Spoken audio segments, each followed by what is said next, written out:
You're now tuned in live to the Hands from Pallazzo Fantasy Baseball Podcast. Welcome in. It's, what day is this? Wednesday? Wednesday evening here. I'm Michael Govier at MJ Govier, G-O-V is in Victor, I-E-R on Twitter with my buddy, my co-host, Christopher Deary at C Deary 1999. Chris, we got a huge mess. We've got some real shitstorm going on here with the Houston Astros. COVID has swept up 5 players and landed all of them on the IL. Are you concerned? Yeah, you text me today. You're like, Houston mess. And I'm like, what? They just lost 2 in a row to the Tigers? Is that the mess? You're like, no, COVID. And I'm like, I got to know who. So, yeah, it's a mess. We got 5 starters down for Houston. So this is kind of the first big breakout we've had of 2021. It's a damn shame. You know, I really wished that something like this would happen to less important players. But, you know, Jordan Alvarez, Jose Altuve, Alex Bregman, these are some big-time names. And we're going to talk about how we can replace them, how we can fill the void on today's show, because we know that a lot of you guys own these players. Deary said he's feeling good. He's feeling fine because he doesn't own any of these players. Is that correct? I got none of them. I think the only Astro I really have is Michael Brantley. I have a few shares of him, but I wonder how this is going to affect his production, having these big bats around him out. Carlos Correa is not going to have a lot of support right now. And I was actually looking at DFS lineups today, and I'm thinking, oh, we'll play Correa. He's the only guy who's going to do anything on that team. But then he might not get anything to hit either if there's not a lot of punch around him. Yeah, you might see tonight Michael Fulmer just going after the Abraham Torres and the Aledis Diaz's of the world instead of Correa and Brantley, who will still be in that lineup tonight for Houston. But, yeah, it's a big mess. So hopefully we can help others guide their way through this. Yeah, it's a real shame. A lot of people are stunned today. I want you guys all to take it easy. Easy does it. One day at a time. Things are going to get better. I don't want you guys to fret because we're going to help you today on the Hands of Pallazzo Fantasy Baseball Podcast. Of course, we're live streaming the show here on YouTube and our Facebook page and the Twitch channel if you prefer. YouTube is the best way to find us. Just follow the show, Pallazzo Podcast, 2 L's, 2 Z's. Utah. And that's it. You'll be a part of the show every time. All of our past episodes are also available. And don't forget, this Sunday, we'll be doing our Fab show, which was really good last week. We got a lot of good feedback from that one. People enjoyed it, and we'll be here Sunday evening around 6:30 or so, and we'll talk about upcoming bids, who to target, who will be streamers that you'd like to have on your squad going into the following week. How did your Fab bids work out on Sunday night, Deary? I didn't really get any of the guys that I was going for, at least that had big bids out in terms of, especially Rasball. It was the first bids for Rasball, and that was on Tuesday. Yeah, on Tuesday I didn't get any of the guys I wanted. You know, I put in a bid for a Mercedes that was out there. Yimi Garcia was out there. I didn't get any of these bids, so there's some big bids out there for sure. Big bids, Parliament. Yeah, there were some big doozies of bids out there, and I didn't get squat for my Raslam or my Cut Line League on NFBC. Cut Line is the same thing as Raslam. It's best ball points with these cut periods where I've said it before in the show, you get divided into consolation brackets and playoff brackets, but you can still come back and win the thing even if you're in the consolation section of the Cut Line. It's a lot of fun, and that's what Raslam is. I also signed up for one beyond Raslam. So I didn't get anybody, but I got all my Fab money for the second Fab, which runs in June-ish, I think. So did you not get anyone at all? I didn't get a single person. I got Yandy Diaz and Emilio Pagan, which were not really the main guys I was going for, but at least it would replace guys like Chris Archer and Isaac Paredes that I drafted both of those guys. So I was able to replace them. Couldn't replace Miguel Cabrera because Akil Baddoo went for $378. Emmanuel Clace, $301. Even Julian Merriweather, who of course went down last night, $273. So there's some big bids out there. I put 185 in on Yermin Mercedes, and he went for 200. So I was kind of close, I guess. You were. That's not bad. I was thinking we should play another game of Fab Bid runner-up guesses. We played that last week. That was kind of fun. Maybe we'll play a little bit of that here today on the show as well. We're going to talk about sleeper hitters that are deeply unowned and who could help your roster depending on if you have Astros or not. If you don't have any Astros, you might be feeling like, I'm cool. Don't have to worry about me. Easy peasy, pumpkin, easy peasy, lemon squeezy. Is that what it is? Easy peasy, lemon squeezy, I think is what it is. Not pumpkin peasy. Let's go into all the nursery rhymes, see if we can remember them. Well, just remember, mistakes will happen, so don't be too hard on yourself. If you feel like, oh my God, I can't believe I owned Jordan Alvarez. I knew he was going to get hurt. Don't be too hard on yourself. This is a COVID-related issue. Whoopsie daisy! This isn't a one-time thing. This is going to happen to multiple teams. I was thinking about this today, and I'm glad that I don't have any like big money leagues where it's a set your lineup weekly, because if you just had to set your lineup Sunday night for this upcoming week and you have any of those 5 Astros, you're kind of in some trouble this week.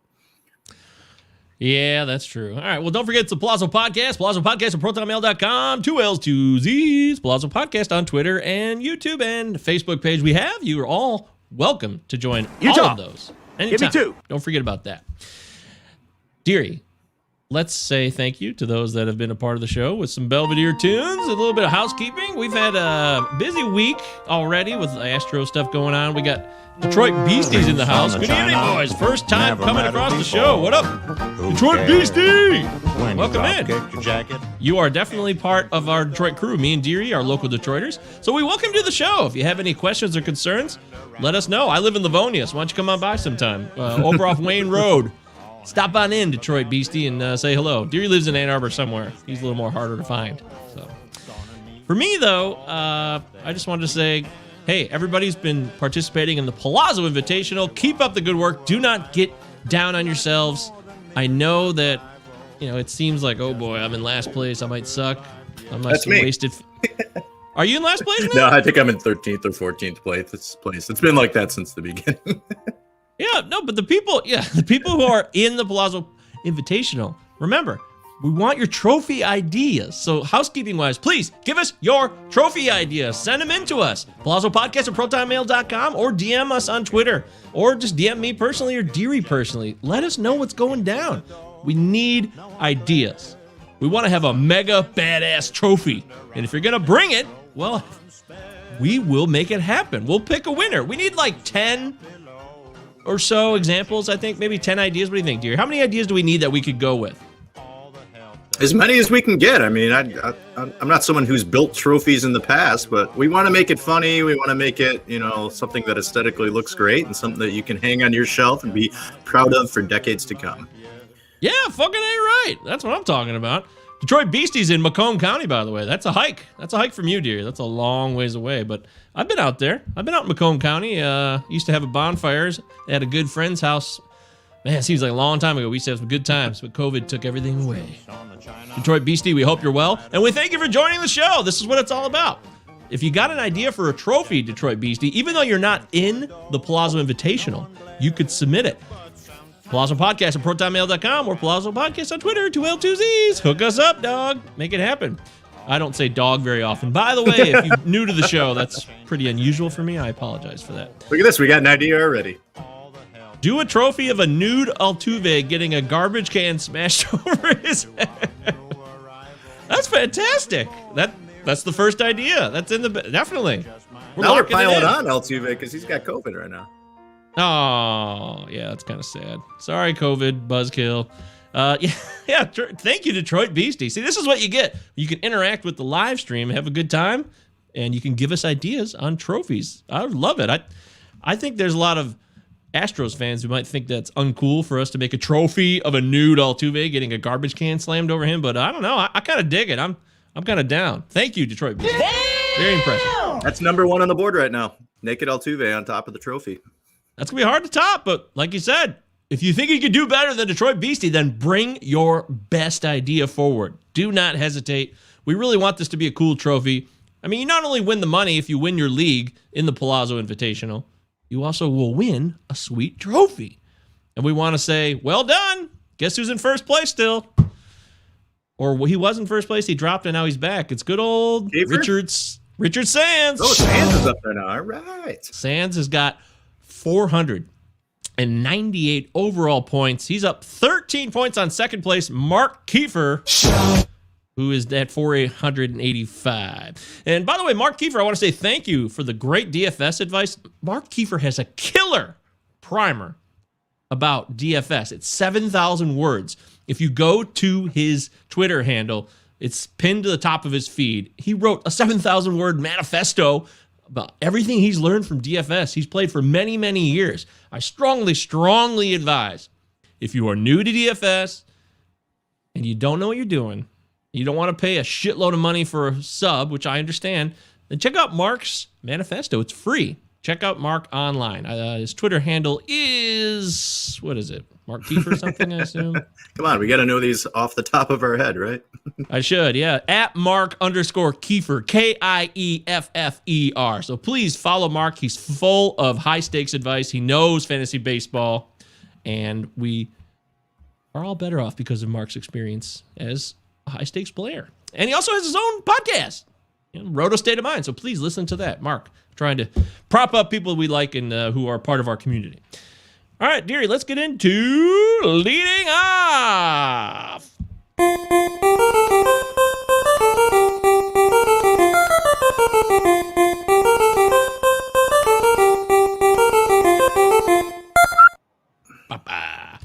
Joey Ricotta in his house. What up, peeps? DFS is my shiz. He wrote shiz. That's true. I see Chris in the chat, too. What up? He's a DFS nut. Chris, yeah, I don't know who's in the chat. I can't see who's. I see people commenting, but I don't know who is in the chat. Chris, who are you? Reveal yourself. In leading off today, let's talk about this Astros situation. So, you got 5 players down the tubes, and you got to replace them. Not all of them were rostered necessarily, but definitely the big 3, Yordan Alvarez, Alex Bregman, and Jose Altuve. They're out. They're on the IL, so they're gone for at least 10 days, right? It's not just the COVID list. I believe it's the 10-day IL. You know, it's really goofy because Josh Stalmont yesterday, they put him on the IL, and it was initially reported that it was COVID related, and then he came back and he actually pitched today. So I don't know if test came back negative and he was all good to go or what, but man, it's so confusing. Here's the Astros lineup tonight, by the way. Miles Straw leading off, followed by Aladimas Diaz, who's a veteran. He's been around. Michael Brantley, very good player. Yuli Gurriel, great player. Kyle Tucker. Carlos Correa. That's still a really good top 6. And then it's Abraham Toro and the new guy, Dawson. What's his name? What was his first name? Do you remember? You already said it a few minutes ago. Dudley Dawson. Dudley Do-Right Dawson. And then Jason Castro. So there's plenty of vets still in that lineup. It's not a total disaster. If you're playing DFS or if you're just a fan of the Astros, like our pal Rip Griffin. Rip Griffin, huge fan of the Astros. He was actually he wanted to have AJ Hinch back as an Astro for one day. And I told him, you can't have that, dude. Party's over, bro. One day. It's Ronnie Dawson. Ronnie Dawson. Ronnie D. That reminds me of Ronnie Bass from Remember the Titans. Ronnie Bass. This guy just sounds like a high school bully. Do you know Ronnie Bass of the Remember the Titans? He actually played at South Carolina. He was a real college quarterback. Oh, is that right? Yeah, sunshine. So I guess Detroit Beasties, his name is Chris. NHL and MLB Top Stat graphic published every AM. Shit, see, of course, he's got his own content. Why would we be surprised? Detroit Beastie, how do we not hook up sooner? Let's get connected on all of our social media and make sure we start sharing your DFS content. Give us a link, pop it in the chat, by the way, if you're listening still. So, Yordan Alvarez gets hurt a lot. Alex Bregman, over the last year and a half, he's kind of been a bummer with the injuries. But last year was a loss with the hamstring injury and could never get it right. And they were going to take extra days off this year because of that hamstring injury this season. So he was going to at least have one day off a week. This was a guy I really thought could be a top 10 fantasy player overall after 2019. And right now, it's kind of like, is it buy low time right now, or what do you think? Yeah, I would. I think over a course of a season, he is going to be someone who's still going to be able to give you some really good fantasy numbers, and I'm still buying into him. But we'll see how this COVID affects him on whether or not he comes back right away. If he comes back and he ends up having an MVP season like Freddie Freeman did after having COVID, or he has a down season like Juan Moncada had last year. So I would probably buy in on him right now, especially if you can get the right price. Yeah, Bregman has great bat speed. He's a smaller guy. People don't think he's that powerful, but he does have tremendous twitch through the zone with those hands and those wrists. He can kill it. I don't think the fucking cheating is why he was able to crush a ball 400 plus feet. You know, this guy pulls the hell out of the ball, and when he makes contact, it's going to go. Even if he has no idea what pitch is coming, he's going to run into plenty. And I still think he's definitely a 30 home run guy. You think he's still a 30 home run guy? Yeah, I think so. He's off to a decent start, couple home runs, but his hard hit is looking pretty good. His exit velocity is standard for what it's been over the past few years. So I don't think the cheating was ever going to affect whether he still had the skill to hit the ball. It's just whether or not he knew what was coming, whether he was going to hit. But yeah, God, it goes. Seems like we're talking so much about Astros cheating. We're trying to talk about the Astros and like solutions for the roster problem here, but we're just going back to the cheating every time with the trophy idea, and now here we are. It's just impossible to get away from the goddamn cheating. That's your fault, Astros, not ours. Not ours. Live in infamy forever. Jose Altuve's 32 years old, getting up there. I think there's second base opportunities aplenty. If you're looking to make a trade, I can think of some guys right now that I would target that are not playing terribly great right now, like a Nick Solak is one that comes to mind. I love me some Nick Solak. Ty France, of course. You know I love Ty France. So if you could find it in your heart to give up some... If you could trade Jose Altuve right now, straight up for Ty France or Nick Solak, would you consider doing that, Deary? Or is that just too much to give up?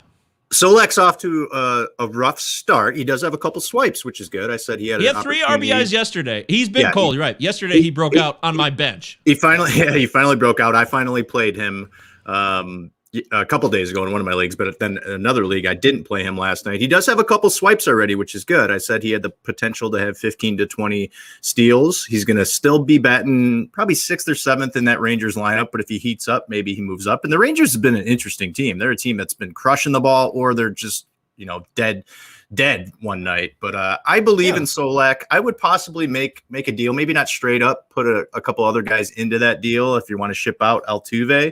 Altuve's off to a decent start. And then who's the other guy you mentioned? Oh, Ty France. Yeah, I'd be buying all in on Ty France. I mean, he's off to a pretty solid start. He's batting second in that order right there in Seattle. So I like Ty France. That might be a straight up deal. I would not be surprised if somebody might bite on that. Oh, okay, that's fun.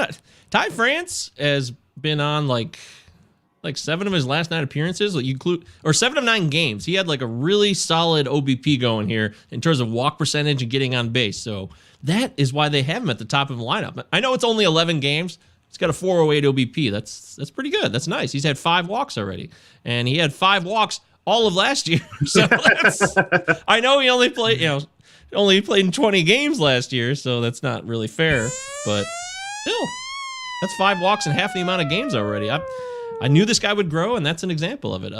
Joey Ricotta says, Marcell Ozuna going to smash at 4,200 tonight on DFS, $4,200 buy-in for him. I think that's on DraftKings, because he was even cheaper on FanDuel, Joey. I believe his price was much lower.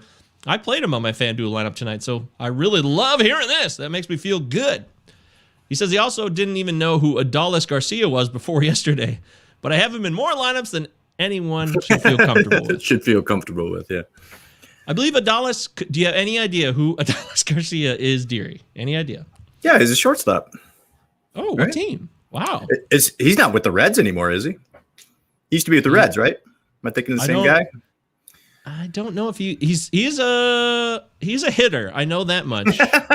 He's not with the Reds though. He is with the Rays, I believe. There's just so many players. I mean, we didn't even know who Mr. Mercedes was a couple of weeks ago, and now he's like a top 20 player. Exactly. You're my Mercedes. I wonder how all that's going. I think he's cooled down a little bit. Ozuna only 2,800 on FanDuel. What? I'm telling you. How could are you only see? Some people are really only on one or the other. They either play FanDuel or they either play DraftKings. I've had a big foray into DFS over the last 2 weeks, and I've just lost money every day. It's almost gone, so this will be over soon. You won't hear about me talking about it much anymore. What platform were you playing on? I'm playing on both. So okay. Yesterday I only played FanDuel, so I didn't lose any money on DK yesterday. But yeah, they're all I don't know. It's hard. It's tough, really tough, man. man. It's tough. It is. It's like the lottery. It's crazy. I mean, there's smaller games. There's all these players to choose from depending on what slate you play, and it's game theory, like Vlad Sedler says. It's definitely game theory, and if you can figure out the trends and who's playing and who's not, and who's stacking, and go against the stacks and win those stacks in the bigger tournaments, there's money to be won. It's complicated. Joey says batting cleanup playing left field for the Rangers. Laughed out loud. That's Adolis Garcia. But yes, Govier, FanDuel's pricing is cheaper. That's true. That is true. Dansby Swanson's price was more expensive on DraftKings as well. Adolis Garcia plays for the Rangers. We solved the issue. Any other replacements here? I would get rid of Altuve because I just think there's so many. I've always thought there were better second base options, middle infield, if you will, options across the landscape. There was a lot of talk in the offseason about second base is a wasteland, one of those kind of narratives that I don't understand where it came from, because there's a lot of guys at second base that I would have loved to, and I did acquire in my drafts. So I say move away from Altuve if somebody's willing to take a bite on the fact, and not that he's going to be terrible. I just think it's a good time to move him now. But we also talked about this on the last show, dear. We never want to sell at the lowest point because that's the worst time. Yeah. Well, I mean, look at a guy like Jed Lowry. I mean, this guy was basically out of baseball when he was playing with the Mets. He was oft injured or just terrible, and he's like a top 25 guy right now. I mean, he's batting over 300, got a couple home runs. He's really the only guy who's been doing anything for the A's over the past week and a half. I mean, the A's have kind of gotten it back together here, but I mean, dude, Laureano has 8 steals already. It's unbelievable. Insane. I'm going against him in a head-to-head, and it's nuts. I mean, if you would have told me, I mean, he has the acumen to go ahead and steal a bunch of bases. He's a guy who could do 25 to 30, but Jesus Christ, this guy's on pace for like 70 stolen bases right now. It's insane. I couldn't believe it was at 8 already. I keep thinking this can't last, and it can't. It cannot last. Yeah, he stole third the other night. He did. There's double steals, all kinds of shit's going on. I would think about trading him. I really would. Only if you get a haul back, because people are going to be like, oh, look at all these steals. Yeah, he's at the big ceiling right now. That will slow down. I still think he probably will end up stealing 30, but I don't see 50 out of him. Well, again, that's just game theory. I always want to sell at the highest point, and I don't want to sell at the lowest point because I won't get the biggest return. But I never want to draft at the highest point either, like a Jose Abreu coming into this season. He's at the highest value he's ever been. I don't want to get in at that point. It's too late. It's just like stocks. It's just like anything else where you're trying to get in at the right price at the right time. Get in where you fit in the middle. Forrest Law. What? He's got a... You see this, by the way? You see his avatar? There he is. What's Orko from He-Man. Orko, what a fucking great avatar. Forrest Law. Orko's going on top of the Pallazzo Podcast trophy. That's another good idea. Maybe we should have an Orko type trophy. That'd be cool. Forrest Law wants to know, what should we trade Max Scherzer for if we can afford to trade a pitcher? Well, gosh, not to ruin the party here, but I feel like we would need some more information. Like, what do you want? What do you need? What kind of league is it? Are you looking for hitting? Are you trying to acquire a better pitcher, someone that's more stable? I don't know. That's a big, like an open-ended question, right? I would say, what's the rush to trade Scherzer right now? He hasn't looked terrible. He has 14 strikeouts. He's only walked one guy through 12 innings. Hasn't given up a ton of hits. Sure, he's 0-1, but the Nats haven't played a ton of games either. I agree. I don't think there's any reason. He says in general, just trading for a pitcher, or in general. Okay, so if you're going to trade Scherzer, then I would expect somebody in the top. I would expect a top 35 overall player. I really would. You agree. If it's in a dynasty situation, obviously he's older. His value is much, much lower. But in redraft, I think a top 40 player at most is absolutely the return you should get on Scherzer, because I think this is the one more year that he will have that will be really damn good. He looks better than Strasburg. He looks better than anybody on that staff right now. I had Scherzer, I believe, as my number 6 pitcher overall, because I had confidence that this was going to be kind of his last dominant year. Maybe not super dominant like years in the past when he's won the Cy Young, but I still think he's good for double-digit wins and an ERA that's going to sit maybe a little over 3. But I still think he's going to strike out a ton of guys. Yeah. Brian K says Jed Lowry. Yeah, Jed Lowry's killing it right now. He's back. All he needed was a knee surgery, and apparently he's a king again. Congratulations, Jed. Forrest says, thank you. In general, he just wanted a couple examples to evaluate the market, like DJ LeMahieu.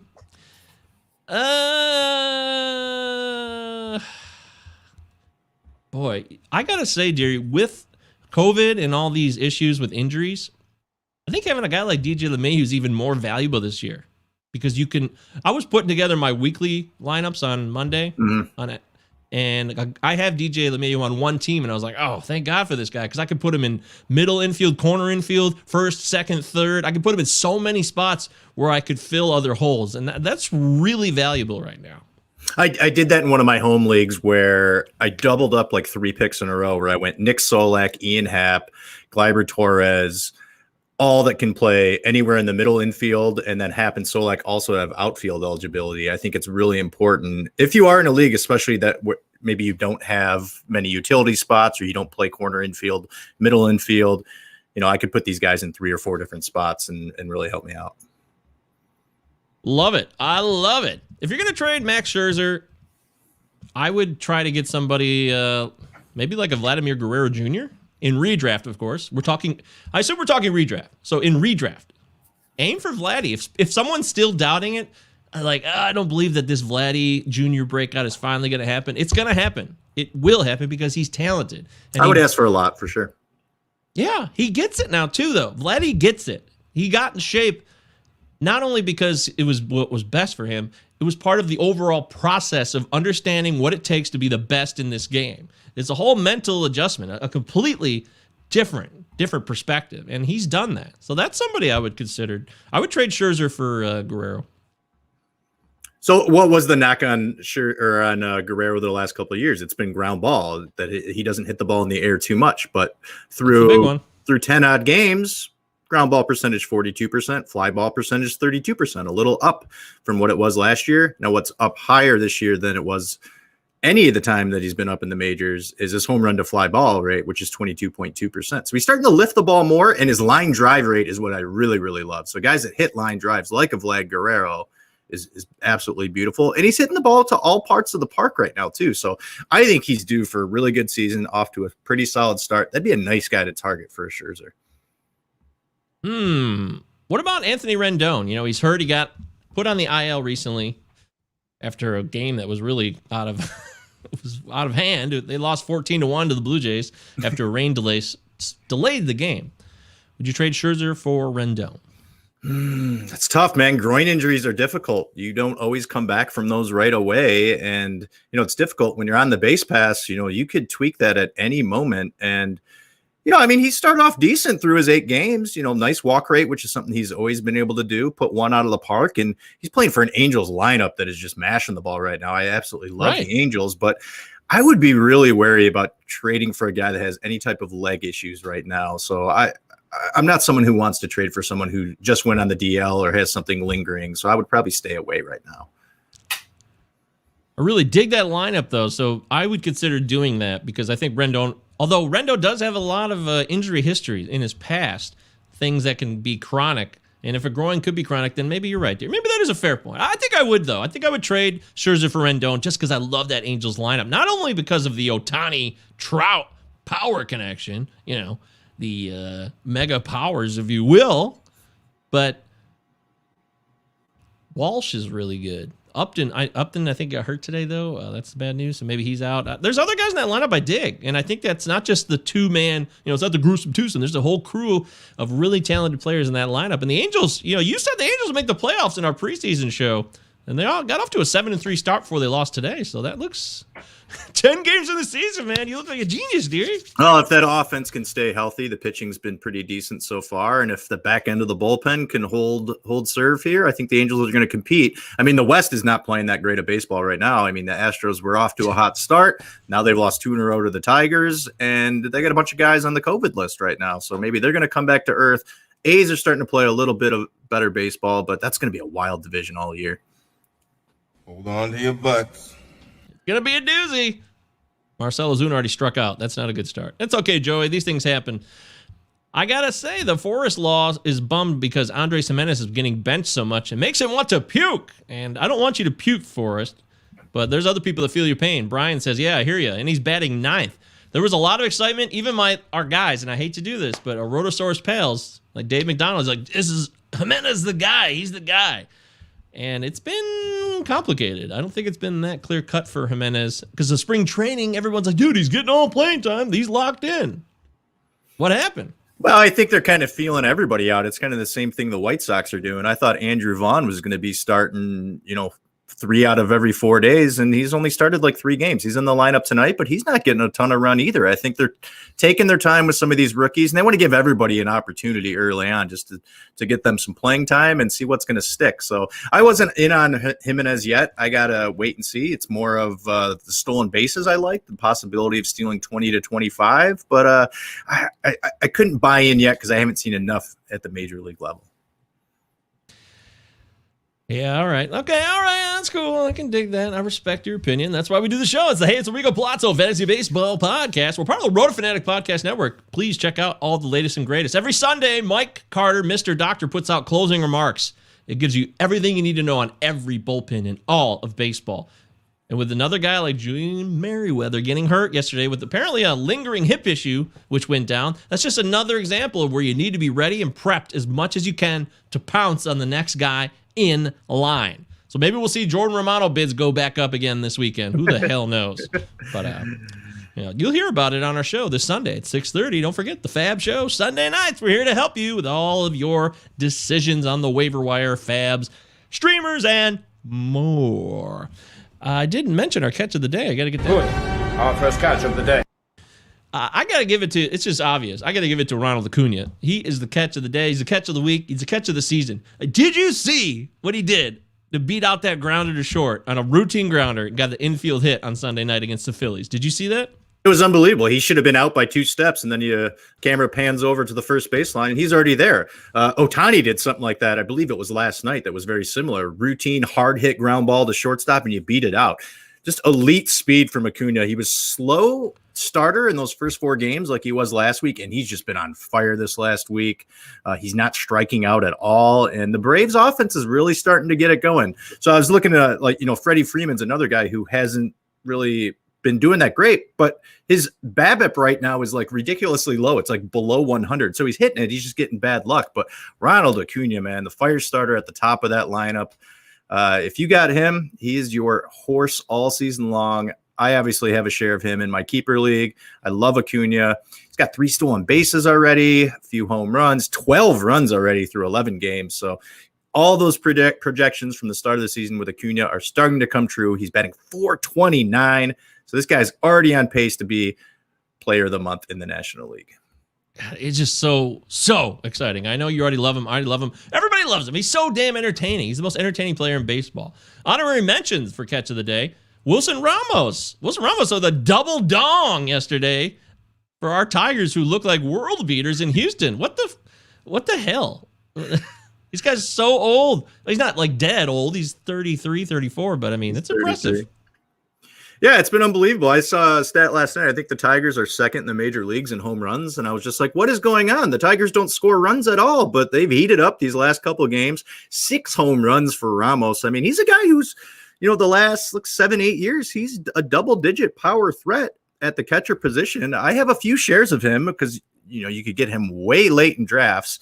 It's probably not going to continue where he's going to be on this 50 home run pace, but he could be good for 20 home runs if he stays healthy in that Detroit lineup. So kudos to Wilson Ramos. I love what AJ Hinch is doing with some of these lineups. Akil Baddoo is getting full run right now. And Wilson Ramos, boy, oh boy, kudos to you. Great job.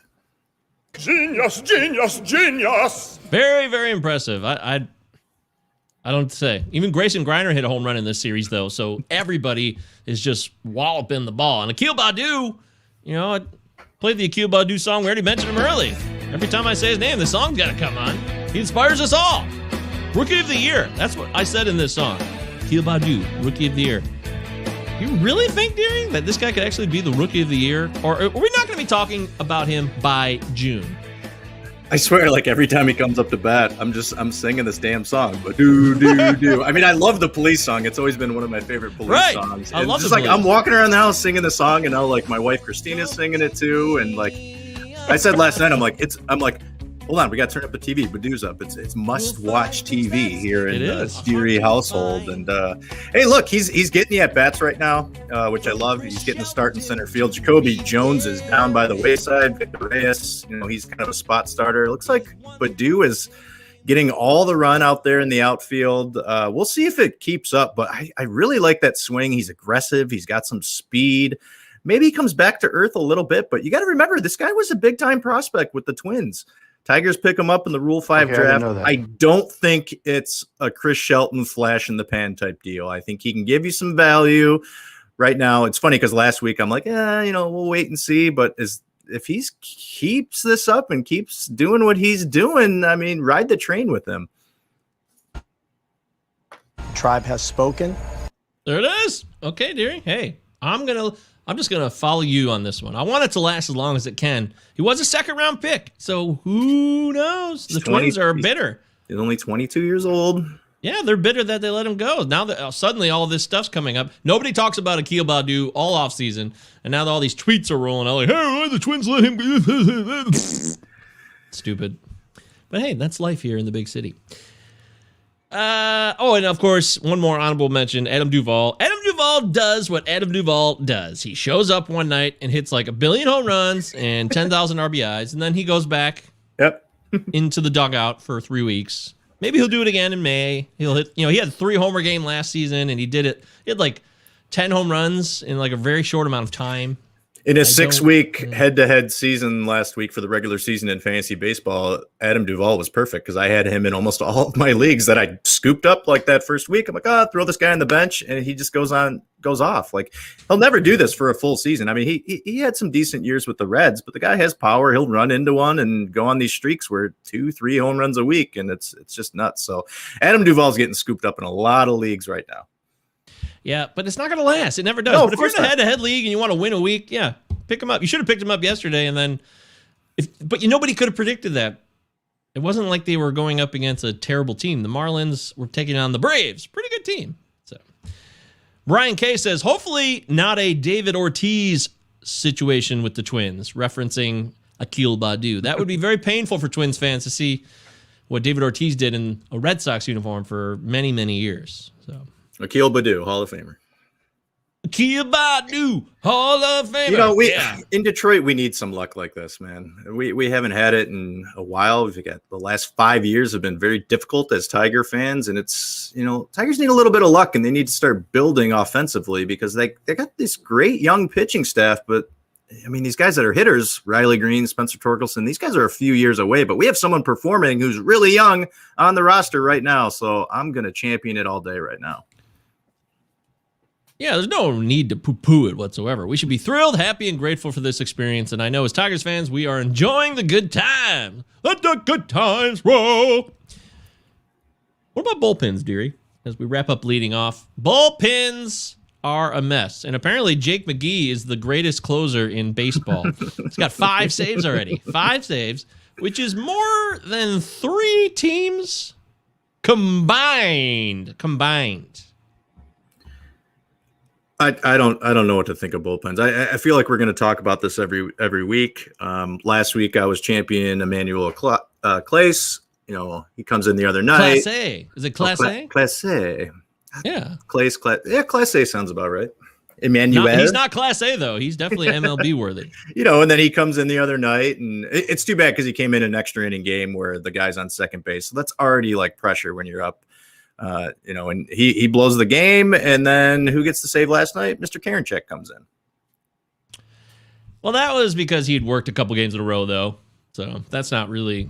I don't think that's indicative of his job being in jeopardy. And Agreed. Our good buddy Dave McDonald will tell you very, very clearly it's definitely Class A's job still. So don't think twice. Karinchak. Oh my God, unbelievable! What do we got? Breaking news. It's just incredible. This guy. Akil Baddoo doubles in the top of the second. Renato Nunez scores. The Tigers lead the Astros 1-0. Who's pitching for the Astros tonight? McCullers. Ah. Why Michael would I not play Michael Akil Fulmer. Badu in DFS? Michael Michael Fulmer on Fulmer. the mound today for the Tigers. Well, he's got a lead right now. Michael Fulmer has a lead. Unbelievable. Akil Badu, man. Akil Badu tribute show. We're doing it tonight. He crushing it. What can you do? The guy's on fire. Let's pop in and do a live feed every time he's up to bat. We're going live. Yeah, I don't know. Can we do that, or we get in trouble on YouTube? I don't know how that works. We're going live. Yeah, I don't think he could play it. At any rate, yes, bullpens. There's guys that don't have a lot of saves. There's guys that have some saves, like Jake McGee. He's getting opportunities, and he's cashing in. He's just throwing four-seam fastballs, and it's working out fine. There's no issue. Aroldis Chapman finally got his first save the other day. He'll still get plenty of saves. They're definitely coming down the pipeline. But the Rangers, the Nationals, didn't Hand finally get his first save the other day? So, no, not them. Yeah. The National, yeah. But that was their first save, I think. Because the Rangers have... Well, the Nats haven't played many games either. That's true. But the Rangers and the Rockies, I don't know if they've had a save yet. I'm not kidding. Think about it. I don't think... Maybe Ian Kennedy has one save? I'd have to look that up. Oh, yeah. Maybe one. Okay. But the point being is that Jake McGee has more than all three of them combined. So, there you go. That's just that's all three of those teams. Okay? That's crazy. So, you got to relax, slow down. Save opportunities are random. I know from head-to-head world, which is a big part of our experience as fantasy players, that there's just times where saves are just not going to happen. A whole week. You'll go a whole week and be like, shit, I can't get anything. Yeah. And then the next week, they'll just dump on you. There's 5 guys that have over 2 saves right now. Craig Kimbrell has 3, Diego Castillo with 3, Alex Reyes of the Cardinals with 3, which no one had any idea that he was going to be closing games. But sometimes you just run into saves too. Melanson has 5, and then your boy Jake McGee, 6 innings, 5 saves. Unbelievable. Joey Ricotta says, Rookie of the Year. Funky butt loving. Did he say funky butt loving? Oh. Who had money on Badu or the Yerminator? Yermine Mercedes. You're right, man. Who the hell knows? I don't think anybody had any money on either two of those guys. They probably weren't even on the bet sheet. You probably couldn't even have bet either of those guys. It was the 5 or 6 guys that we've all been talking about and guys that have been getting drafted, even guys that aren't even up in the league, like a Jared Kalenic. Rookie of the Year, Wander Franco or Jared Kalenic? When are they coming to the show? I think Jared Kalenic will be up Any day. the next. Yeah, I think the clock's officially on. Do not drop Kalenic in redraft leagues. Of course, we're talking Dynasty. You would never do that. Redraft. Keep Kalenic on your bench. Hold tight. Just wait it out. I don't know if it's going to be worth it this year, to be honest with you. I know he's a hell of a player. I'm still a little skeptical of the 2021 redraft return. But he's really talented, and if he does get called up by the end of the month and gets to play the rest of the year, he'll probably put up decent stats. Yeah, he's got some power. He's got some really good speed, but obviously we haven't seen him at the major league level. I'd be interested to see where they're going to bat him when he comes up. He'll probably bat near the end of the order, and if he does well, they'll move him up. I like him. I have a few shares of him in redraft leagues, and I just have him sitting on the bench just waiting for when he comes up. I think Wander Franco's a different story. I think we're going to have to wait a bit. Yes. I totally agree. Willie Adames never got traded. He's been in the lineup. They like him. If anything, Franco gets called up later in the season as a utility guy. That's really the best case scenario right now. I think in a redraft league, if you're expecting Wander Franco to be impactful in 2021, you're going to need injuries, which could happen. We've had injuries. So that's the only way, though. I don't think they're going to have a clear path for him in 2021. I think it's a stretch run type deal where they're fighting to get in the playoffs and they're going to need that extra bat. Or, I mean, I wouldn't say that, like, let's say Joey Wendell gets hurt, Willie Adames gets hurt. I'm not sure he's the immediate replacement right away, though. I think they want him to play some games down there in AAA first. Well, the problem is they're still not playing at AAA. They're just doing the alternate site. They haven't started yet? AAA doesn't start till May 5th. So there's still a while for that to go. But the alternate site is always the mystery. They're playing games. They're just not like something's going on there. They're playing. Yeah, right. That's what it feels like. It always felt like that. It's just some place where they like sit around and play fucking pickle or something. I don't know, but we don't know. It's like the Michigan spring practice that happened, but no one knows what happened. Oh God, is there anything worse than a college football spring practice game? Those are so dumb. Brian says traded Chris Shelton in 2006. I still wake up nights in a cold sweat. You poor bastard, Brian. I'm so sorry. What a bummer. That's gotta hurt. Chris Shelton had 10 home runs in April of 2006, and then he disappeared into the mist. That was the end of that. So, Bro, he ain't going to be a Ray for long, says Forrest. Forrest says Wander Franco's not going to be a Ray. He's going to win a chip and then get traded. They are very cheap. Yes, the Rays are very cheap, but there's still a lot of contract left on Wander Franco, so they're not going to... I think he's, 5 years still? 5 years of... He's not even... You'll see 3-4 years. Yet. You'll see 3-4 years out of him in Tampa, and who knows? By then, Tampa will have maybe moved to Nashville or Montreal by then. Yeah, maybe. I just don't think maybe they would trade him. Maybe they know something about Wander Franco that they don't love, and if they would trade someone else. But knowing how the Rays operate, they want to get rid of guys when they're close or already in free agency, not now. So that would really surprise me. Not to say that you're wrong, but it would be surprising. Very surprising. I think he's safe for the first half of my 40s. That's how you look at it. That's an interesting counting measures that you have. I'd like to know where Akil Baddoo is going to be at in 4 years when I'm 44. Oh, I don't know. He inspires us all, I'll tell you that. So Jake McGee has 6 saves. That's amazing. Diego Castillo has 3. He's blown 1, but he's been pretty good. Craig Kimbrell deserves a lot of credit. 3 for 3, and he's looking fantastic. 10 strikeouts in 6 innings with 1 walk. That is a guy who looks to me, like we said on the show in the preseason, a guy that's going to be good again, and then the Cubs are going to trade him. Right now, he's perfectly on that path. We both liked him at the start of the season. The Cubs' offense has been absolutely atrocious, and I think they're going to have a problem competing in the Central. But both of you and I talked about it preseason that Craig Kimbrell, for where he was going in drafts, he was going to give you some pretty good value to start the season, and he's off to a really good start. And I would say hold on to him for a few more weeks, and then maybe try to ship him off because I think he's getting traded at some point midsummer. Their offense is bogus. It's disappointing because I've been looking at them every night in DFS like, oh, yeah, well, they'll get it going. Jock Peterson will start hitting home runs every day, and there's just nothing going on. The only guy doing anything is Wilson Contreras. He's been more consistent than anybody else because he gets hit by a pitch every day to make sure he gets him in the groove of getting on base and feeling like he's part of the game. And then he hits a home run to give them the lead and hold on to victory. Wilson Contreras is a catcher. I loved Will Smith, and I said on the show a week ago, I was like, damn it, I can't believe I didn't go draft more of Will Smith. But, that's kind of cool to bid. And Wilson Contreras or Will Smith, I'd be really curious to see where these two guys finish in the season. I'm not making any declarations at this time, but I am very, very curious if they're going to be in a dead heat stat-wise by the end of the year. Yeah, I mean, catchers, it's a place where it's very difficult to find guys, but most of those guys that started off, that were, top 7 to top 10 are doing all right. Real Muto's off to a decent start. Sal Perez is doing pretty good, hit a home run today. Contreras, like you mentioned, batting average is not there, but he's got some power numbers. Yasmani Grandal isn't playing every day, which is, very, very difficult. A guy who's off to a pretty decent start, your guy, Gary Sanchez, he's got only a couple home runs, but he's batting .267. He has 5 walks and only 6 Ks and 30 at-bats. So Gary Sanchez is someone that I think maybe starts moving up those tiers and ends up being maybe top 3 to top 4 catchers this year, which is something I didn't predict whatsoever. But, Mike, right now those returns are happening for you. The thing is, it might be a good time to trade for Gary Sanchez because Kyle Higashioka hit 2 home runs in a game the other day this week, and everyone's like, oh, my God, Gary Sanchez is done. It's a good time to jump on the panic there. If he's showing you the peripherals like Deary says, but they're not quite that, pizzazz, that, wow, he doesn't have, 5 home runs right now or anything like that. Those are the opportunities where you want to strike if you feel like you trust in what you've done with your own research.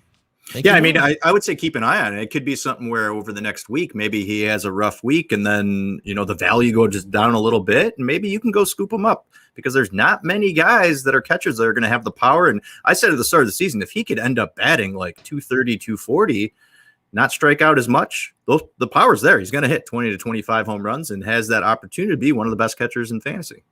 Yep. No doubt about it. And when I mentioned the Rockies didn't have any saves, well, Daniel Bard has 2, so good job, Daniel Bard. Looks like Daniel Bard's flash in the pan comeback player of the year last year is not a fluke. Looks like he's the man. And he, 6 strikeouts, 2 walks. That's not bad. Yeah. I apologize, Mr. Bard. Looks like I might have been wrong, but the Rockies are shit, so it doesn't really matter. But there could still be 25 saves on that team regardless of the situation. Ian Kennedy does have 2 saves for the Rangers, so it's happened twice. Hey, how about that? Congratulations, Ian Kennedy, the old man, 36 years old, never dies. I respect a guy like that. I still don't know what happened with Chris Davinsky of the Diamondbacks. He went on the NA. I don't know, personal reasons. He's nowhere to be seen now. Yeah, he just disappeared. Personal reasons. Still never got a follow-up on that. But the shocker of the whole week, man, and we talked about it on Sunday night. Like, is this really going to happen? Is Zach Gallen really going to start on Tuesday? And there he is. 8 strikeouts in 4 innings. He looked good. I watched that game yesterday. Isn't that dumb? Yeah, just like that. We thought it was going to be a month from now. Or we thought it was going to be early May, and then like 2 days before he starts, Zach Gallen's starting. And then he starts, comes out, 8 strikeouts, which is great if you had Zach Gallen, because you were probably pretty upset when he went on the IL. That's right at the start of the season. You're like, oh, man, I'm going to miss a month from this guy. You missed 2 starts from him. That is so fetch. It's unbelievable. That is so fetch. That is so incredible. Well done, Zach Gallen. And we should all take a moment right now. Remember this. Remember this. The hype, the goddamn hype, and all the talk and all the chatter on internet, on Twitter, and wherever you go, Discords, whatever you get your information, wherever you listen to other people talk to you about baseball, don't make assumptions. This is for me. This is for all of us. We should all take a note from this, because everybody panicked. Like I said, I've said this before. In my main event draft, he fell to 196, and I finally drafted him. I'm like, well, I'm going to take a chance here at 196. Why not? And now he's already here, because people were thinking he'd be out till at least May. But there was never any... we talked about this on Twitter in a DM I'm on with some other guys the other night. And we really started to ask ourselves, is there really a report that came out that said he would absolutely be out until so-and-so? It was never... I don't know. It's just speculation. I don't know if if we're always going to get all the most accurate information. And we play this game all preseason where we're like, okay, JP Crawford is going to lead off. He's going to lead off for the Mariners. He did it all spring training. Guess what's happening with JP Crawford? He's been batting ninth every single game. Like we just buy into these facts, and especially when we're going on pods, other people are coming on our pods, and just information keeps getting flooded out, and we're like, oh, that must be true because this guy said that or this guy said that. And it doesn't mean that you're wrong. You're just making assumptions based on what you've seen in preseason or what you saw last year. And like I said a couple of weeks ago, like, managers and owners don't give a fuck about our fantasy teams. Like we've seen it with bullpen. We've seen it with bullpens. The Merriweather and Romano situation. Oh, Romano's going to step right in. Nope, Julian Merriweather's the guy. It's crazy. It's funny. Going back and listening to all of our Shine and Ride the Pines. We had close to 340 Shine and Ride the Pines. I'm trying to make the document aesthetically pleasing right now. I've gone all the way through, but it was so funny going back and listening to some of these. One of them that we had was Josh Lindblom of the Brewers. I think it was like, will he have over 160 Ks? And you're like, oh yeah, definitely. That guy's not even in the rotation. Yep. How about that? Josh Lindblom, I thought it was a lock for the rotation. I was buying into what other people told me that I respected. Wasn't a target of mine per se, but I believed people, and I looked at the data. He was striking out more guys last year, too, so I really thought there was a potential for him to be a main guy, but yeah, he's been a reliever for them so far, and if they go to a 6-man at a certain point, maybe he'll be back in, but when you're wrong, you're wrong. We didn't know that Freddie Peralta was going to be in the rotation until a week before the season started, and he's been absolutely electric through 3 games. Wrong! Yeah, you're right. Yeah, absolutely. He's not wrong. He's right. What are you talking about? Yeah, absolutely. Freddie Peralta's been incredible. Corbin Burns is an ace now. He's beautiful. He's a beautiful man. I'm in love with Corbin Burns right now. I have him and Barrios in one of my leagues, and it's been so great because both their first 2 starts, they start on the same day, and then same thing today. The third start for each of them, they're starting on the same day. I love it. Oh, well, Alex, you saying Barrios is starting today? Yeah. Oh, is he doing the second game of the doubleheader? Yeah. Oh, I got bad news. Alex Verdugo already hit a home run in that game. So. Oh, that's okay. Oh, okay. I had Corbin Burns going as well. Well, he had 6 innings, 10 Ks. I'm still scratching my head, punching myself in the face, whatever it is, for keeping Kenta Maeda over Corbin Burns. It's killing me. Yeah. Well, Maeda pitched the first half of that doubleheader. What happened? I didn't look in. It wasn't god-awful, but he pitched 4 1/3. Couldn't get... He's had 2 outings already where he's only lasted 4 innings plus. Like 4 1/3, 4 and some change. That's bad. That's bad news. His whip's high. It doesn't mean he's not going to have a great year, but right now, Corbin Burns is just coming out like, I'm a god now, and that's what you saw last year is exactly who I am now. I was worried about innings pitched, and right now, maybe I shouldn't panic. Maybe this is exactly what we're talking about here is hindsight. We got to get out of the moment and look big picture. Josh Lindbaum, he wasn't going to strike out 160 guys this year. We should have looked at things from a more speculative angle. Like, hey, shit happens. Things change. Injuries occur, and people rise up out of nowhere. You got to be prepared for that. Yeah, and I mean, I wouldn't worry about Maeda right now. Give it a little more time. The guy has the track record. You know what happened? But yes, though? Corbin Burns is, especially in a keeper league, you're gonna get upset at yourself when a guy that you've seen has proven it last year, like Corbin Burns. I know small sample size. Now, is Corbin Burns going to pitch 180 innings like I think Kenta Maeda will? We'll see. Yeah, we'll see. You're right. That's what we can do. That's what the Zen Master said. We'll see. I listen to the Zen Master a lot. This is the Hey, it's Rico Pallazzo Fantasy Baseball Podcast, part of the Roto Fanatic Podcast Network. Check out my guy, Paul Mamino, at P Mamino Fantasy on Twitter. He's going to be on Bench with Bubba. Actually, right now, he's literally recording with Bubba. They might have already wrapped up, but he'll be on the new episode, Bench with Bubba.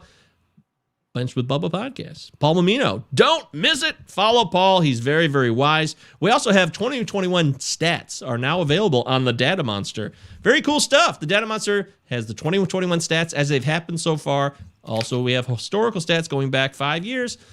If you need to dive in on a player, find out the missing link, the connections. If you're really stuck on two guys, like, oh, is it this guy? Is it this guy? Is it Scherzer? Is it you, Darvish? You know, go to the Data Monster on rotofanatic.com.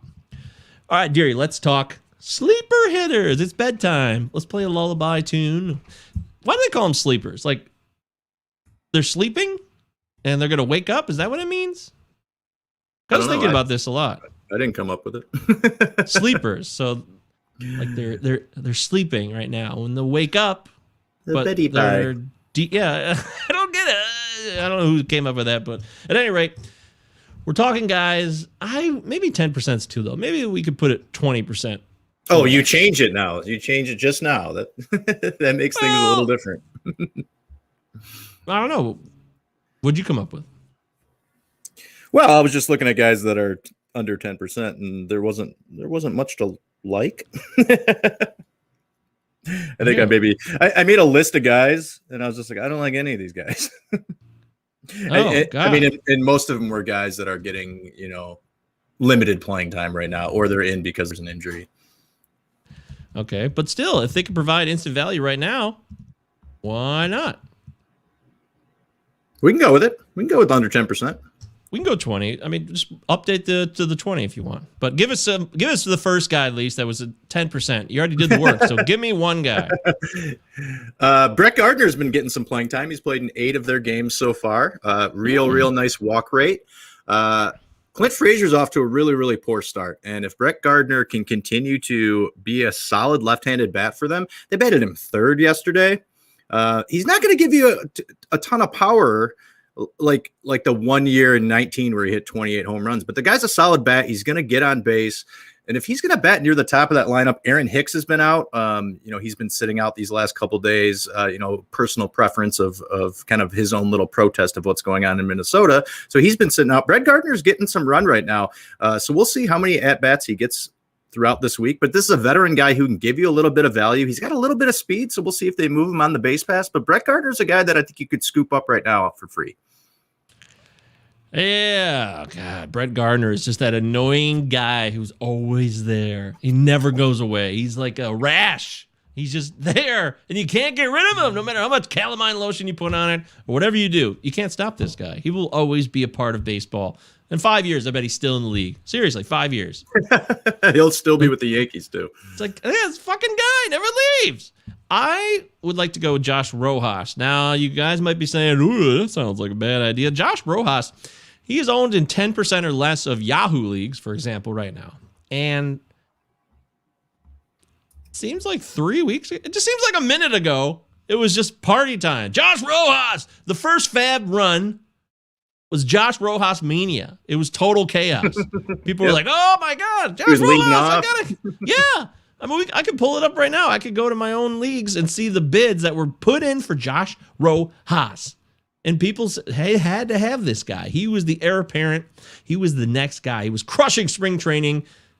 And now he's 2 for 28 on the season, I believe. It's not very good, is it? Last I checked, it's not very good.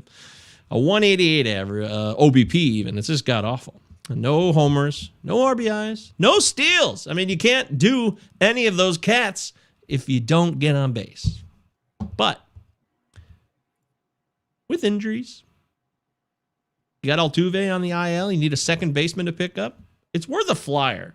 Now, I know he has not started in the last 4 games. He's just been on the bench. So they're giving him a breather and chilling with him. But they have not sent him down. He's not in the AAA, whatever, the alternate site. He's not in the taxi squad even. He's still on the roster. So it might be worth a flyer right now. Buying at the lowest point possible. Buying at the lowest point possible. This is almost the lowest point possible for Josh Rojas right now. I think it's worth a shot.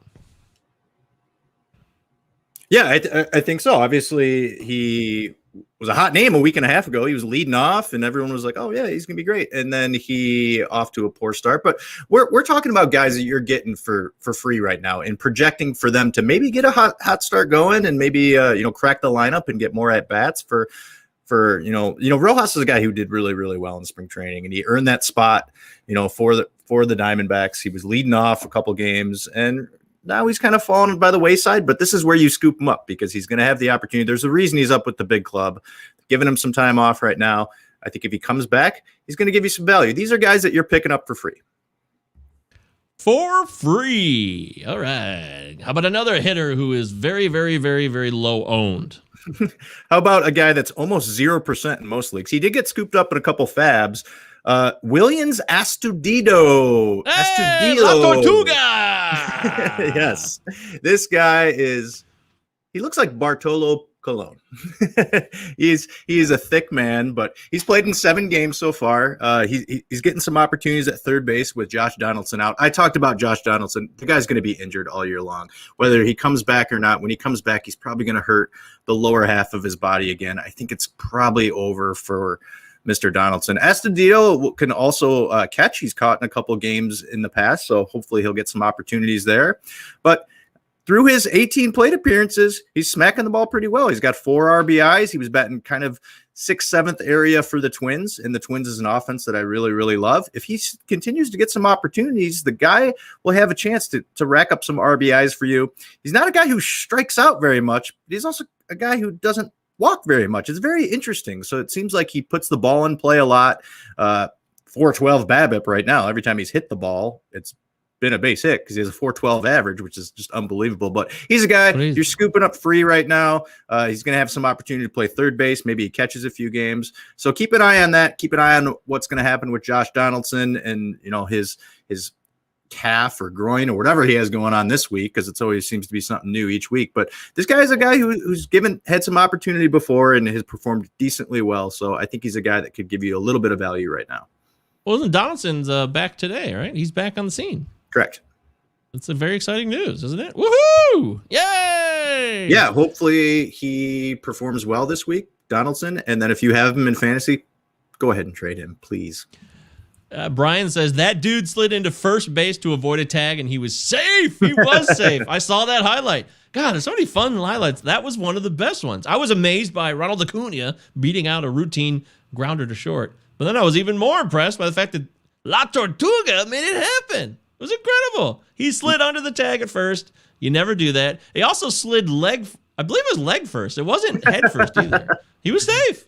So. You never slide into first. This guy's gigantic, but he's incredibly nimble. He's one of those he's like the defensive lineman, like Warren Sapp. He's athletic. He's definitely athletic. He is athletic. I agree.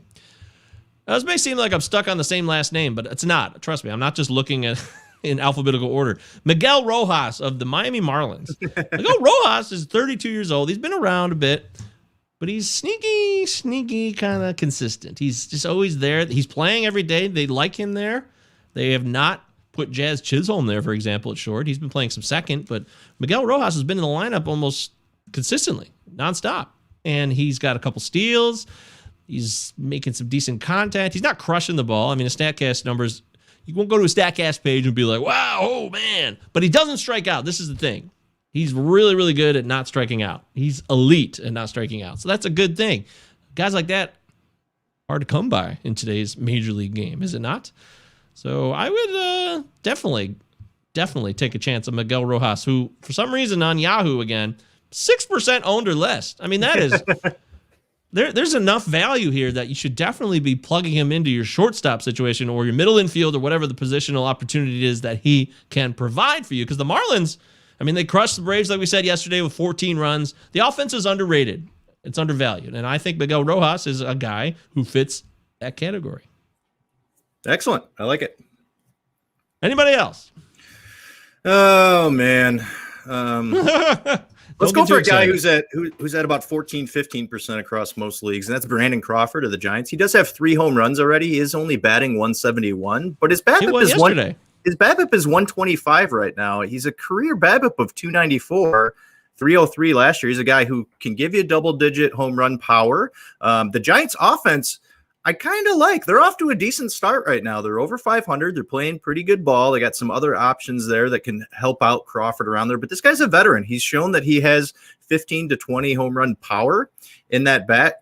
And decent amount of walk rate, but he's a guy at the shortstop position. He's a veteran. You kind of know what you're going to get from him. 10 to 15 home runs, maybe 65 RBIs, 50 to 60 runs, 34 years old.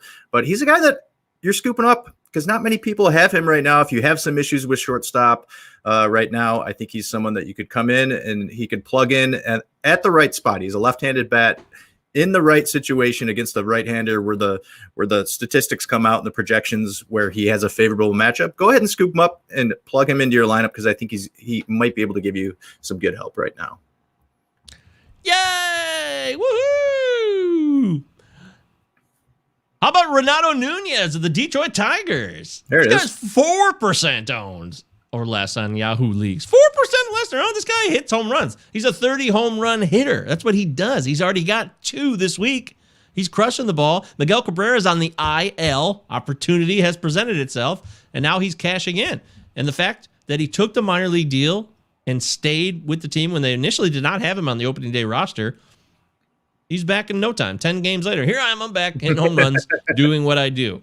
Yes, he strikes out. That's what he does. He's your typical, 3 true outcome player. And he won't even walk that much, to be honest with you. He'll mostly strike out or hit home runs. But he can make a little more contact than that, too. He's not like a 200 hitter. He'd be 250-ish. It's not terrible. So, Renato Nunez, for now, ride the hot streak, because this guy also hits home runs in bunches. I think if he's on your waiver wire and you could pick him up now and you're in daily leagues, make it happen. If for some reason he wasn't bidded on over the weekend, because in a lot of leagues he probably should have been, knowing that he was going to go into the lineup with Miguel Cabrera. I think he was put on the IL on Sunday at some point. At least I had caught wind of it, so I was trying to get Renato Nunez in my squad. Didn't happen, but that's a guy I would look at. Renato Nunez, he hits home runs. If you need power, it's a really, really, really cheap way to get power. I dig it. Yay! Woohoo! Okay, next let's talk Islands in the Stream. Now, dearie, this is a very, very obvious segment, and I know the music I'll be playing for this. Not on YouTube, of course. YouTube won't allow it. But on the podcast version, if you're listening now on the podcast version, you're hearing Islands in the Streams by Dolly Parton and Kenny Rogers. A great duet. A wonderful duet. Absolutely beautiful. Fantastic song. It definitely holds up. But Deary's wanted to offer up some streamers going forward. We'll do a show on Friday as well, taking into the weekend. But for Thursday through Sunday, streaming pitchers. Who, what, where? Deary, give us a streaming pitcher that we could use in daily leagues this coming week. Yeah, so I like Dane Dunning. Dane Dunning has come out in his first 2 starts and looked really good. He's a guy who was over with the White Sox last couple years, got 34 innings up with the White Sox last year, and he came over to Texas through his first 2 starts. K per 9, 11 at 11. He's only given up 1 run through his 2 innings, and he's got really good stuff. He's been able to keep guys on base once they're out there and they're not scoring, which is really, really good. He's a guy, the first time I saw him was last year against the Tigers, and he absolutely just dominated them. So he's a guy who's got good stuff. I think he's got a pretty good matchup coming up this weekend Let me just check to see who he's. I had who he was playing. Boy. I had it and I just lost it. Who he's playing? Oh dear. Oh god. What's happening? Rangers? No, yeah. No, my internet's falling apart right now. Oh, the Rangers playing at Baltimore. Baltimore next. That's right. Home against Baltimore. Home against Baltimore. Home against Baltimore. Yeah. Yeah. Well, so they do have Tampa. Is he pitching tomorrow though? He's pitching on Saturday. Oh yeah, he's definitely against Baltimore. Yeah, he's pitching on Saturday against Baltimore at home. So I think Dane Dunning is going to give you some pretty good value. Scoop him up in DFS. I'll see where he's at in terms of value for DFS, but I think he could be kind of cheap. I think he's a guy who's going to be on the rise. The Rangers need some good pitching, and Dane Dunning's been looked pretty good through his first 2 starts. Got really good control. So Dane Dunning's a guy I like this weekend. Dane Dunning. I love Dane Dunning. We have Dane Dunning on our tag team. Me and Eric Cross. Dane Dunning. That was a easy choice. Shout out to my guy Eric. I'm really glad we have him. Dane Dunning traded for Lance Lynn. I think that was a good trade for both sides because they're both going in different directions. Chicago needs the veteran Lance Lynn, and Lance Lynn looked incredible in his last start. It's ridiculous. This guy he does this. He'll flame out later in the year. I know he will. I know that Lance Lynn will flame out eventually, but for now, he's good. He is really good. So enjoy that ride. But are you trading Lance Lynn right now? Well, I don't own him anywhere, so I don't have to trade him. But if I did own Lance Lynn, I would consider trading him, especially at the height. I would actually rather have Max Scherzer than Lance Lynn. I would. We go back to what Forrest Law brought up earlier in the show. Yeah, I would agree. You would? Yeah. Okay, interesting. Forrest Law brought up earlier in the show. Who would you trade for Scherzer? I would trade Scherzer. I wouldn't trade Scherzer for Lance Lynn. I'd trade Lynn for Scherzer. That just gives you some insight because Scherzer, he just could still such a dominant strikeout pitcher still. He still got it. Anyways, in terms of streaming pitchers to look for in the coming days, Thursdays, it's a little light. It's not great. Tough times. But there's a guy, Austin Gomber. If you want to take a risk, I know it's against the Dodgers. At home. I know it's against the Dodgers. It's risky. But, the Dodgers can't hit every day. There's got to be one time where things don't go well. They have a lot of left-handed hitters, too. Maybe Austin Gomber, the lefty, can come into L.A. and throw down and give you 5 innings that are decent. If you're looking for a contrarian play, this is one of those. I wouldn't recommend it, obviously. It's not something that's going to happen. Not going to happen often. But Gomber, he was good against the Giants in his last outing on the road. And I know the Giants are not the Dodgers, but he went 6 1/3, 5 Ks. It was real solid. In his first start at home against the Dodgers, by the way, at home, he went 3 innings, had 2 strikeouts, only gave up the 1 run. So it wasn't even that bad. Could have been worse. Think about that. But the whip was very high. He gave up a lot of hits and walks. But that's Coors. Coors will do that to you. It's a dangerous place. Coors. So why not? I don't love it. I'm not very confident in this, but I'm going to throw it out there. In fact, the more I start thinking about it, it sounds pretty ridiculous. But sometimes you got to get crazy. And if you're getting desperate, if you're in a situation right now where you're in a head-to-head and you're losing this week and you got to make some headway and change the score, then this is the kind of thing you got to do. If you're in a desperate situation, I say take a chance on Gomber. I would not do that, but you never know. Hey, that's what I'm saying. I'm talking to the desperate people out there. You can hear me. Holler if you hear me. I know you hear me.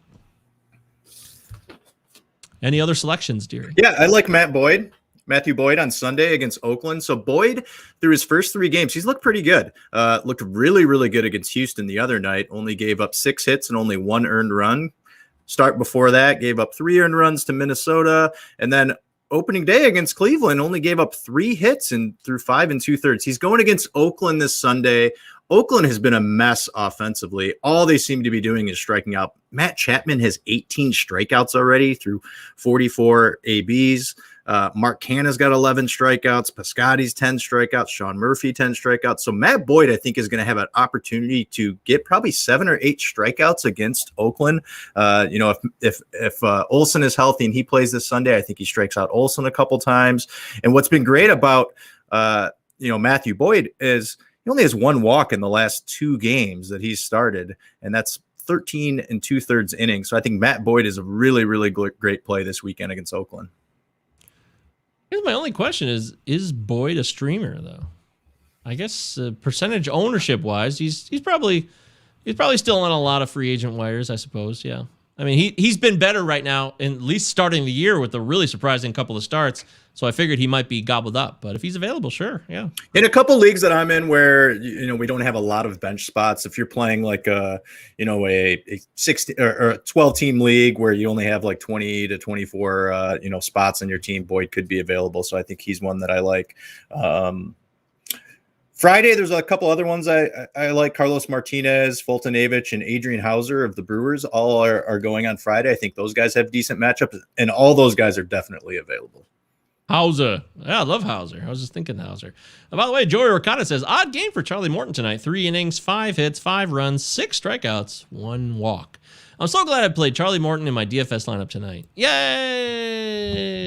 That's another wasted amount of money. I just give my money away to people. I'm really, really dumb, aren't I? I'm dumb. DFS is tough, man. Yeah, it's hell on earth. I don't know what I'm doing, and I have no hope for the future. But I'm trying to be positive. I'm trying to hang tough and think about, maybe one day I'll strike gold. I'll give you one more streamer. We'll call it a day. You mentioned Hauser.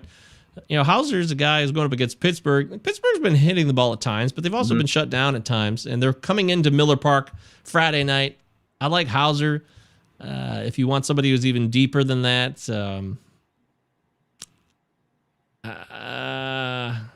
he might not be. See, I want to be really specific about who's a streamer and who's not, but for me, I should look this guy's name up before I say it. Hang on a second. I'm going to go. I was given the pronunciation guide earlier in the year, so I'm going to pull that open right now. Who's he play for and what day does he pitch? Okay,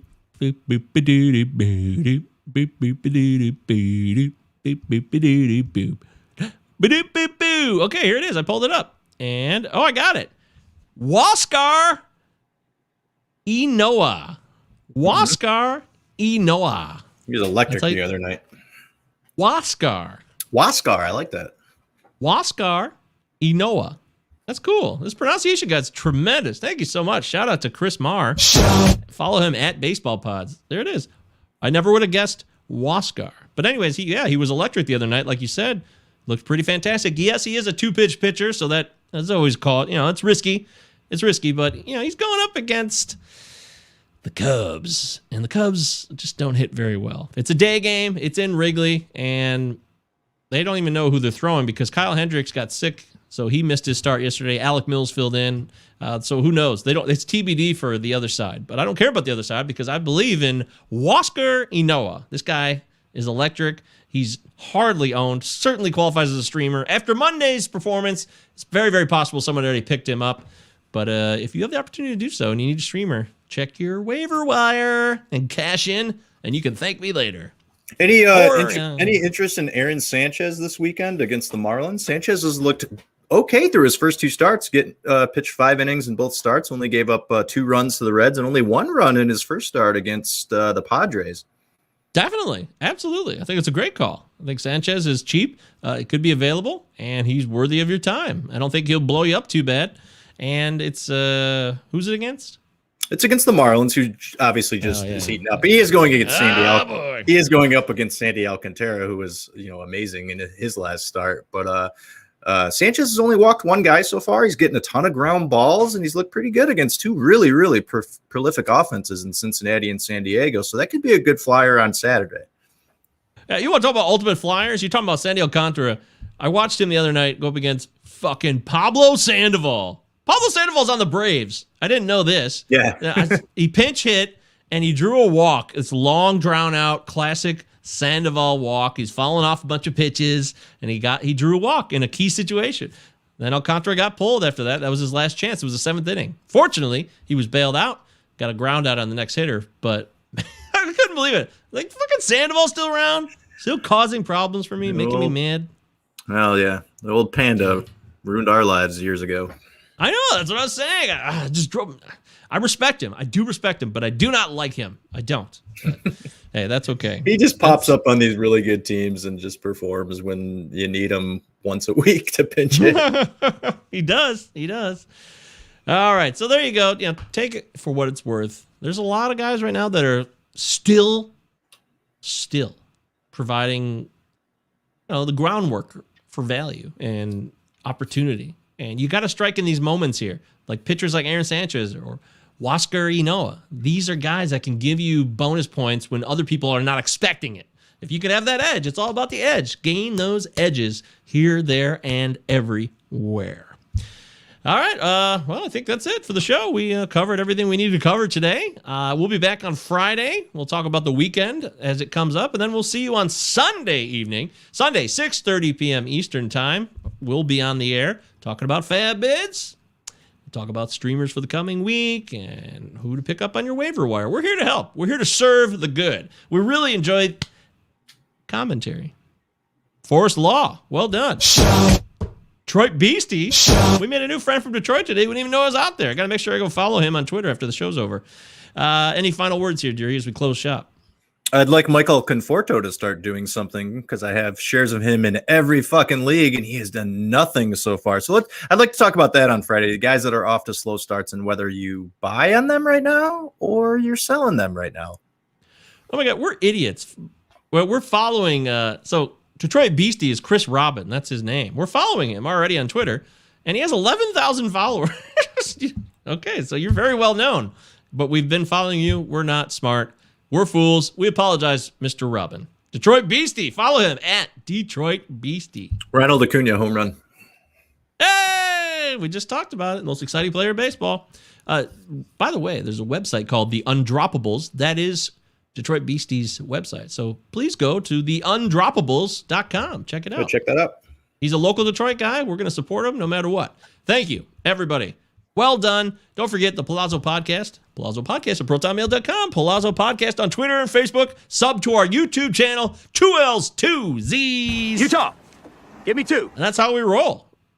Thank you so much for your time. For Christopher Deary, at CDeary1999 on Twitter. I am at MJGovier, G-O-V as in Victor, I-E-R. Part of the rotofanatic.com podcast network. Check out the rotofanatic.com. Data Monster here to help you. We'll catch you on Friday. Until then, catch you on the flip side.